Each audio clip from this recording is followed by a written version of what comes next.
Eastern North America. The development of agriculture in eastern North America involved both the domestication of a wide range of local plants and the adoption of maize.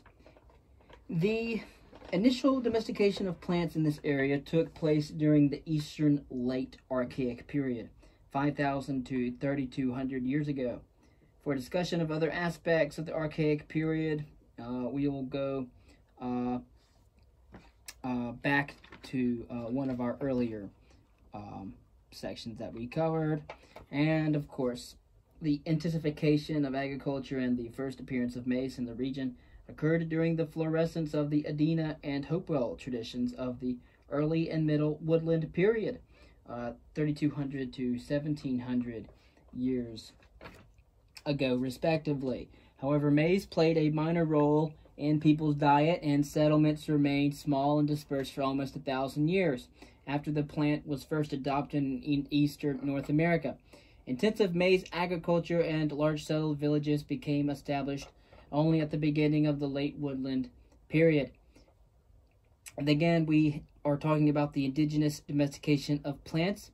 A wide range of plants, including squash, chenopod, marsh elder, and sunflower, were domesticated by the late archaic hunter-gatherer groups of eastern North America.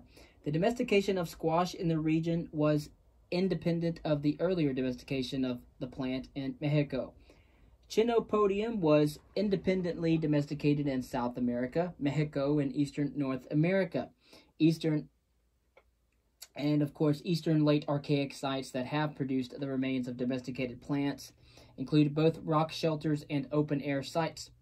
At the Riverton site in Illinois, remains of sunflower, chenopod, squash, and bottle gourd were found in a site covering about 2 acres with extensive mineral deposits. The excavations uncovered the remains of 10 clay floors of small structures.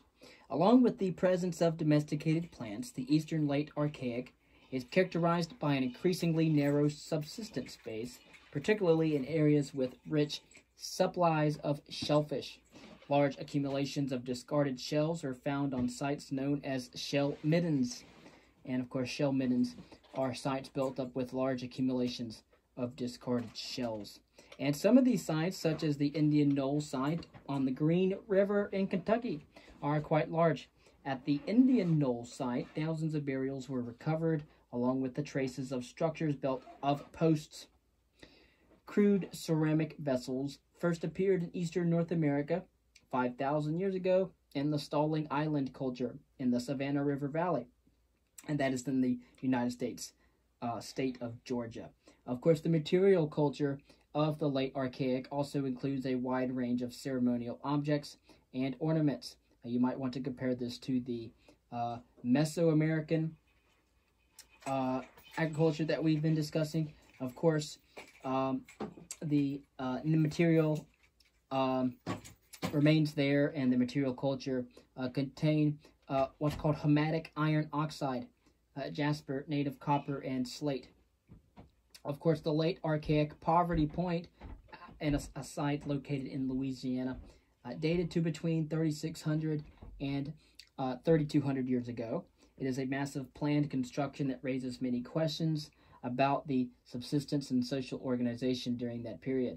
The site consists of a series of 6 concentric embankments, 2 meters high and over 20 meters across, that form a semicircle more than 1 kilometer wide. Aerial photography that we have now and geographical information system, also known as GIS analysis, provide a sense of how this site fits within the landscape. Along with the embankments, there is a series of massive mounds, some of which appear to be in the shape of birds. The purpose of the embankments remain unclear. If they were house platforms, plowing was largely removed, and any evidence that might have been remained of houses. Of course, the density and diversity of cultural materials found on Poverty Point supports the identification of the site as a village. Most of the finds are objects of daily life. Net sinkers for fishing, stone tools for hunting animals and gathering plants, soapstone and pottery vessels, and more. But the most compelling evidence that Poverty Point was a village comes from the extensive deposits of refuse. As John Gibson summarizes the situation, claims that Poverty Point was a vacant ceremonial center are simply not tenable given the extensive midden and its secular-looking trash. Of course, stones for tool manufacture are not available in the area around Poverty Point. It is therefore not surprising that stone tools were brought onto the site from non-local sources. However, the quantity of material and the distance to these sources are astounding. It has been estimated that 70 metric tons of stone were brought onto the site.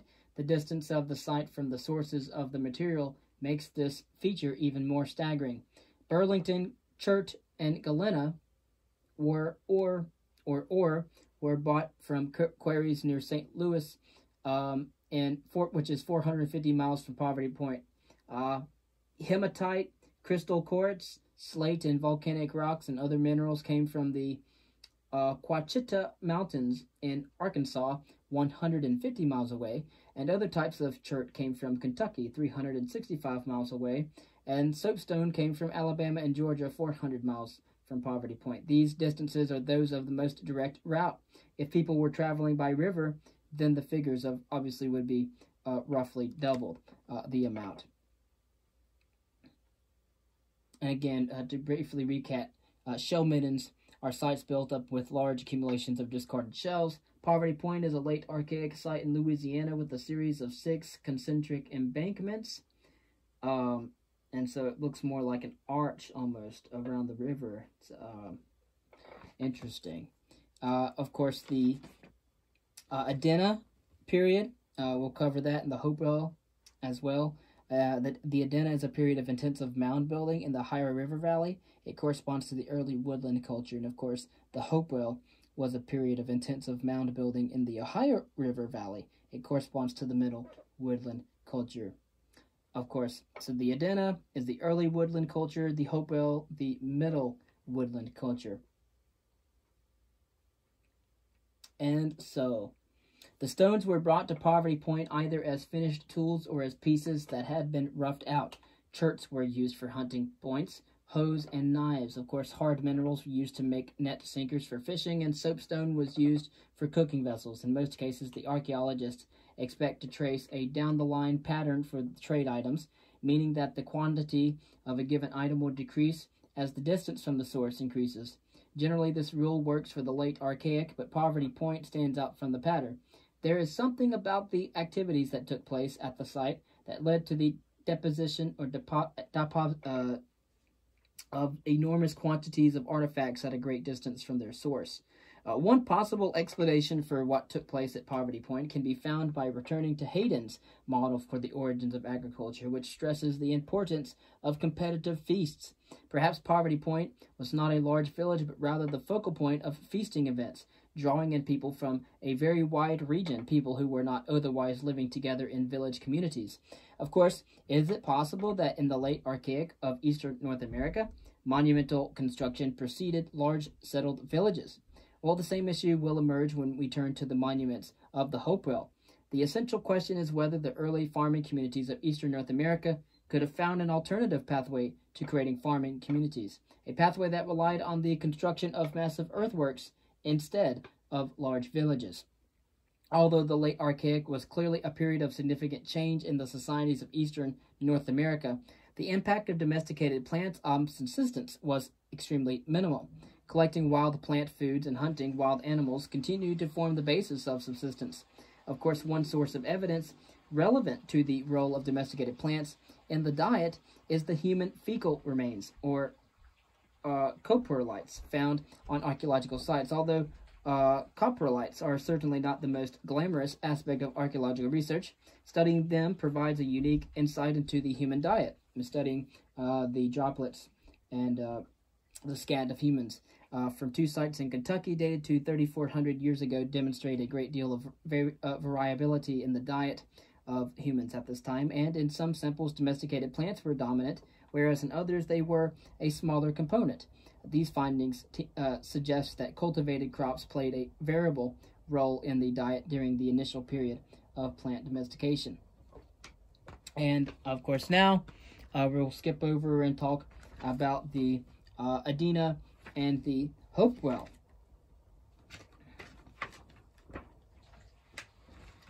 Most of the mounds in Ohio and surrounding areas date to the early and middle woodland period between 3,200 and 1,700 years ago. In the Ohio River Valley, the early woodland corresponds to the Adena culture, and the middle woodland corresponds to the Hopewell culture. In both the Adena and the Hopewell cultures, there is evidence of elaborate burial practices, including the construction of mounds and extensive trade networks. Of course, these are the mounds Thomas Jefferson in the 18th century was referring to. Of course, the earliest ceramics in the Northeast date to the early woodland in a style known as vignette.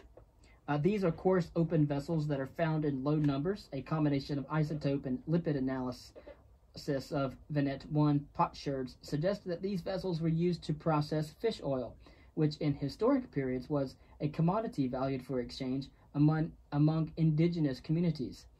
Of course, careful excavations of Hopewell mounds have shown that some were erected over structures built of bent poles. Multiple human remains were placed in these structures before they were filled in and covered by a mound of earth. In some cases, bodies were laid out to decompose before the burial, and the bones were either left in their original position or they were gathered together into bundles after decomposition. But in any case, the bodies were cremated sometimes in ceramic basins or placed in pits dug into the floors of the structures. There is also evidence that in some cases burials were excavated into mounds, while in others, new structures for burial or cremation were built on top of mounds and were subsequently covered over by a secondary mound. Hopewell material culture includes impressive art objects made of copper, mica, and polished stone. Expertly crafted objects that were traded over long distances are found in many Hopewell burials. It is likely that objects such as hard stone pipes in the form of animals and large plaques made of sheets of mica were produced by craft specialists. Such discoveries suggest that elite members of these societies controlled a network of trade in prestige objects. In his classical work on Eastern North American prehistory, James Griffin suggested that there were Hopewell villages near the massive earthworks. Griffin had in mind not only the mounds but also the earthen enclosures found at sites such as the Liberty Earthworks near Chillicothe, Ohio. At the Liberty site, there are two circular enclosures, one over 200 meters in diameter or in length, and the other over 500 meters, as well as a square enclosure for covering 11 hectares. Of course, however, materials collected from the farm that now includes the Liberty Earthworks have not yielded any remains of a large village until the late Middle Woodland period, toward the end of the Hopewell culture. Of course, there is evidence that some of the earthworks were occupied. The massive Newark earthworks have largely been engulfed by the city of Newark, Ohio. The construction of a new highway, for example, that goes through the earthworks led to a salvage project in which the remains of two Hopewell houses were identified together with evidence of domestic activities. Despite this evidence, however, some archaeologists have suggested that rather than residing in large villages, the people of the Hopewell culture lived dispersed across the landscape in small farmsteads. According to this model, known as the vacant center pattern, the earthworks served as a symbolic and ceremonial core of a community that lived across a wide area. Of course, a vacant center pattern would be the model that sees the Hopewell earthworks as the empty core of a dispersed settlement system. And just to remark, the Adena is a period of intensive mound building in the Ohio River Valley. It corresponds to the early woodland culture. And then the Hopewell is the period of intensive mound building in the Ohio River Valley as well. It corresponds to the middle woodland culture. Christopher Carr and Troy Case have challenged archaeologists to think about the Hopewell phenomenon from an agency perspective. Adopting such a perspective requires that we shift our focus from the community as a whole to the individuals who make it up. However, these individuals are conceived not as the rational calculators of optimal foraging theory, but rather as persons negotiating their place in the world within the context of overlapping structures of power. On the basis of careful analysis of the iconography of Hopewell figurines, Carr and Case argue that there were different types of leaders in Hopewell society, including both shamans and others with more secular sources of power. Carr and Case raised the possibility that rather than a series of households held together by a ceremonial core in the form of a particular earthwork, what actually existed was a situation in which each individual might have connections to multiple earthworks.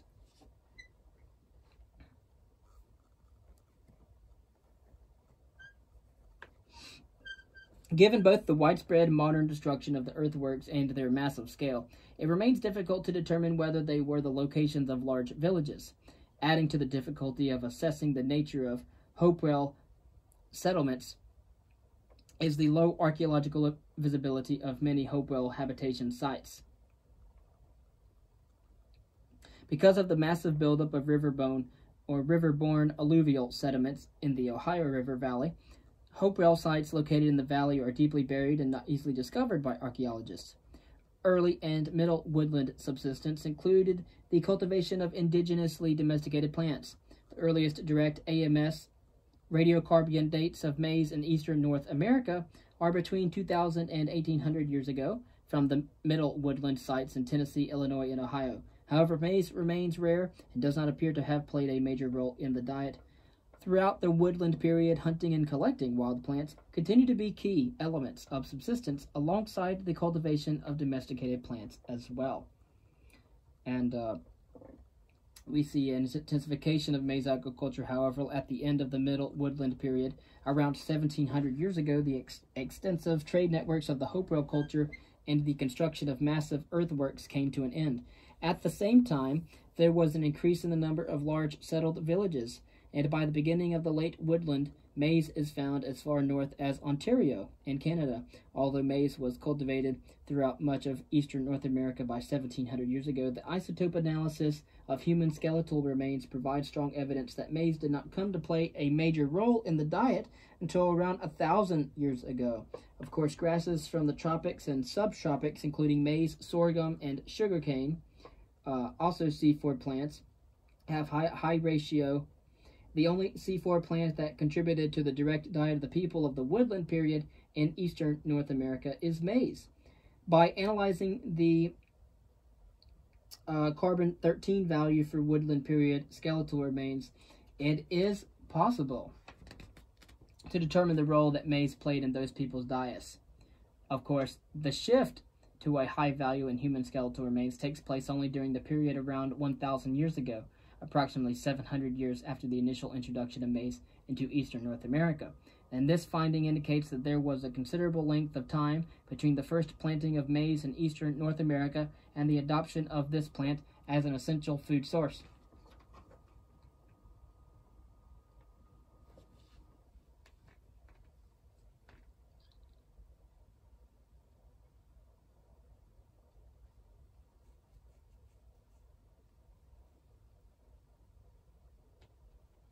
And so, who owns the past? Who owns the past? This is a rather vague question, but for archaeologists it takes on a very concrete meaning.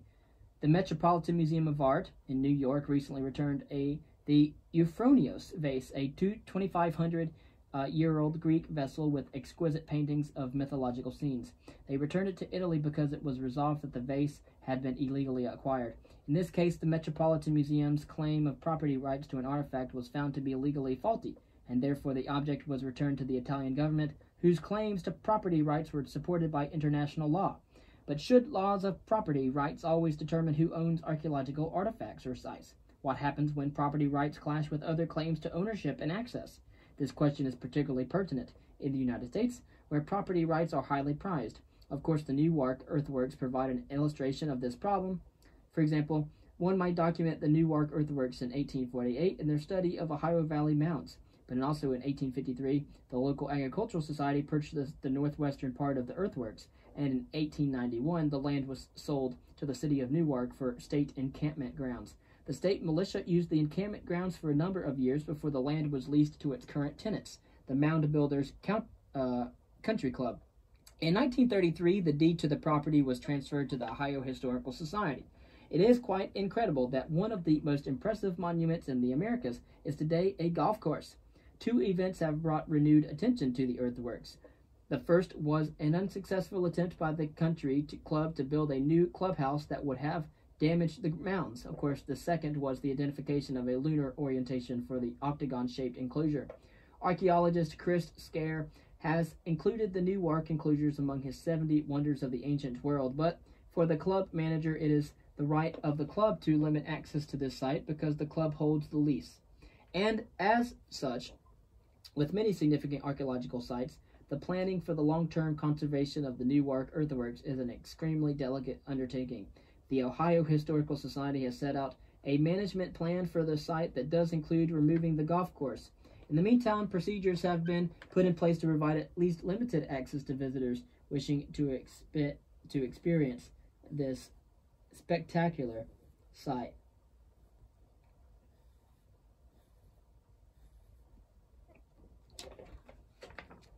And, of course, the transition. Archaeologists studying the development of agriculture have a tendency to forget to include people in the process.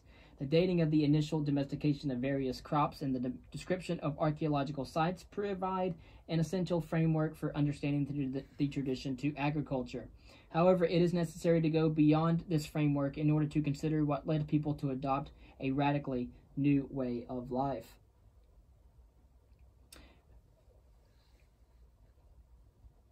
Patty Jo Watson and Mary Kennedy have linked the seemingly invisibility of people in the origins of agriculture to gender bias in our conception of the past. According to Watson and Kennedy, in the anthropological literature, men are strong, dominant protectors who hunt animals. Women are weaker, passive, hampered by their reproductive responsibilities, and hence consigned to plant gathering. Of course, Watson and Kennedy have identified strategies that have been used by archaeologists in order to maintain gender bias in their explanations of the origin of agriculture. The first strategy is to view its development as a passive process that simply happened as the result of the unconscious ecological, psychological consequences of human actions in prehistoric times. Of course, Bruce Smith's co-evolutionary model for the indigenous domestication of plants in eastern North America is an example of such an approach. According to Smith, again, this is Bruce Smith, climate change led to an increased permanence of human settlements in eastern North America, and this shift to more permanent settlements led to gradual ecological changes that resulted in the emergence of domesticated plants over a period of several thousand years. And again, remember earlier when we spoke about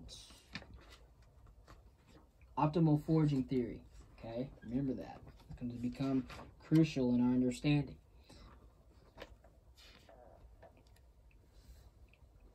And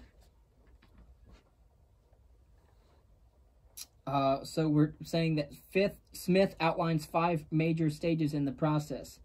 Of course, the shift to more permanent settlements led to gradual ecological changes that resulted in the emergence of domesticated plants over a period of several thousand years. Smith outlined 5 major stages in this process. The first stage is the garbage heaps around long-term human occupations provided an excellent ecological niche for weedy plants that thrived on the availability of sunlight and fertile soil. In these contexts, seeds that sprouted and grew quickly had a selective advantage. Seeds that sprout and grow quickly would be large and have a thin coat. In the second stage, people tolerated edible plants and removed useless or harmful ones. In the third stage, people began to encourage and systematically harvest useful plants while carefully weeding out useless ones. In the fourth stage, seeds of the useful plants were planted deliberately every year. In the fifth stage, plants that were clearly morphologically domesticated emerged. Smith's model for plant domestication sets this process within a well-constructed ecological framework. The model fits with the kind of evolutionary approaches advanced.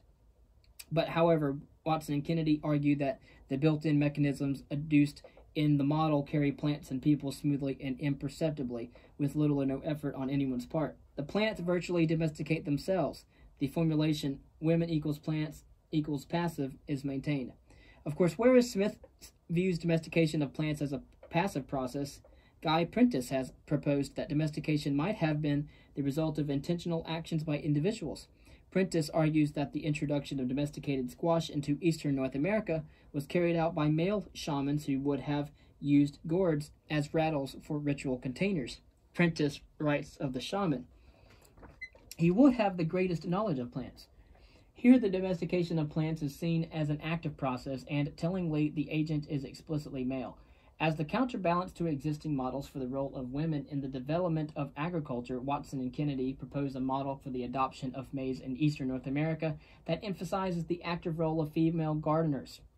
The introduction of maize, which is a tropical grass, into the northern latitudes of North America is an impressive event. The spread of maize into the northern latitudes involved a transition from Midwestern 12-row maize to a variety known, due to the smaller number of rows per cob, as Eastern 8-row or northern flint maize. Watson and Kennedy proposed that the women in eastern North America, who already had extensive experience growing indigenous cultivated plants, actively experimented with the Midwestern 12-row maize in order to develop a variety that was better suited to the soils and climates of their region. The result was the development and spread of the east soils and climates of the region. And of course, the result was the development and spread of eastern 8-row maize. According to this proposal, then, the adoption of maize agriculture in eastern North America was an achievement of the active intervention of women. To sum up, in toto, the transition to agriculture in Mesoamerica and North America was a complex process. In the southwestern United States, maize agriculture was either adopted by groups of archaic hunter-gatherers who appear to have had no previous experience with domesticated plants, or possibly spread by populations of farmers moving in from the south. The impact of the adoption of agriculture on these societies varied, in some cases notably at Cerro Guanaquena and the sites around Tucson, large villages developed, while in other areas people continued to live in temporary camps. This regional variability continued into the formative period. Archaeologists have tried to explain the pattern that developed in terms of optimal foraging theory. In eastern North America, hunter-gatherer groups had domesticated a number of plant species long before the introduction of maize agriculture. Intensively occupied sites are already found in the late Archaic, and in the case of the Poverty Point site, had reached an impressive size and degree of planting. In the early and middle woodland Adena and Hopewell cultures, massive earthworks were constructed, and there is evidence for specialized craft manufacture and long-distance trade in high-status items. However, the nature of these settlement systems remains poorly understood. The possibility remains that in eastern North American monumental architecture preceded settled villages.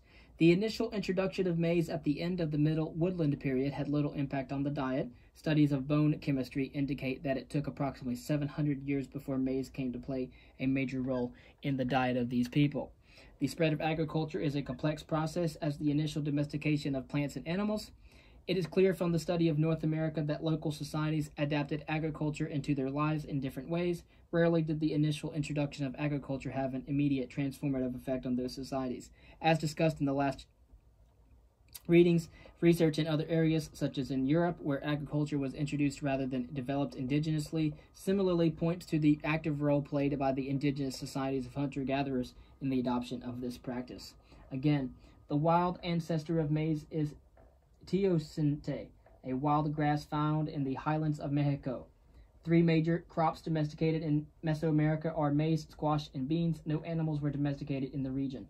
Evidence for the initial domestication of plants in Mesoamerica comes mostly from excavations of highland caves in the Tehuacan and Oaxaca valleys. In the earliest domestication of squash, it dates to between 10,000 and 8,300 years ago. The earliest domesticated maize dates to 6,250 years ago. Cerro Guanaquena in northern Mexico is a large Archaic period site with evidence of extensive terrace walls and maize agriculture.